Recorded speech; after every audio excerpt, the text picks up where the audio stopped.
70 सालों से जो बिखेर रहा है, करोड़ों परिवारों में मुस्कान सुरक्षा की, दे रहा है आत्मविश्वास, आत्मनिर्भरता का।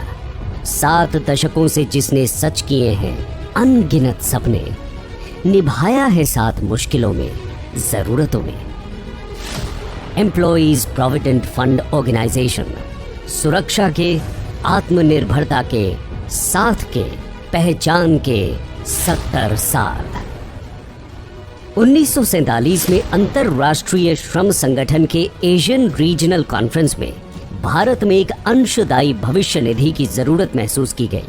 एम्प्लॉइज प्रोविडेंट फंड स्कीम को 1 नवंबर 1952 से पूर्ण रूप से लागू किया गया। इस ऐतिहासिक दिन को ईपीएफओ के स्थापना दिवस के रूप में मनाया जाता है।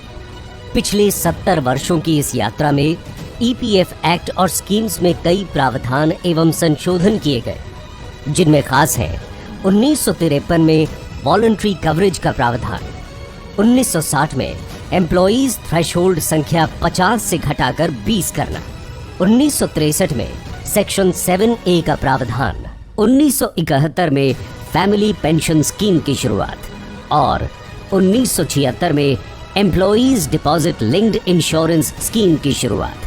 ईडीएलआई स्कीम में पिछले 45 वर्षों में अश्योरेंस बेनिफिट को 8 मौकों पर बढ़ाया गया, जो 10,000 से 70 गुना बढ़कर आज 7 लाख तक पहुंच चुका है। साथ ही अब तक 10,25,000 परिवारों को इस योजना का लाभ मिल चुका है। 1988 में ईपीएफओ ने अपने बकायों की वसूली की आंतरिक व्यवस्था की शुरुआत की। अक्टूबर 1990 में ईपीएफओ के प्रशिक्षण संस्थान की स्थापना की गई, जिसे आज पंडित दीनदयाल उपाध्याय सामाजिक सुरक्षा अकादमी के नाम से जाना जाता है। यहाँ विदेश के भी डेलीगेट्स प्रशिक्षण के लिए आते हैं।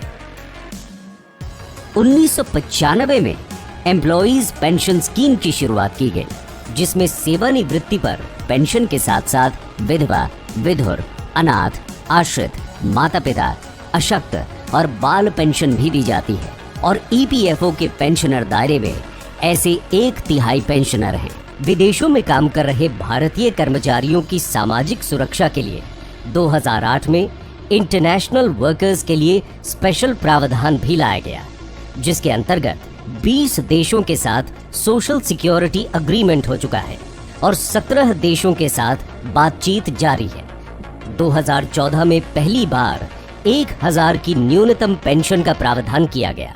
हमने आकर के इन 30 लाख से ज्यादा मेरे श्रमिक परिवारों को मिनिमम 1,000 रुपया पेंशन देने का निर्णय कर लिया, लागू कर दिया और उस गरीब परिवार को वो पेंशन मिलने लग गया।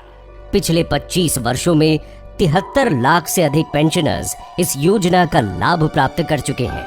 ईपीएफ योजना की सेवाओं को सुगम बनाने और सदस्यों को सीधे लाभ प्रदान करने के लिए कई पहल की गईं, जिनमें सबसे प्रमुख है यूएएन यानी यूनिवर्सल अकाउंट नंबर, जिसे माननीय प्रधानमंत्री श्री नरेंद्र मोदी द्वारा 16 अक्टूबर 2014 को लॉन्च किया गया और 2017 में इसे आधार नंबर से भी जोड़ दिया गया।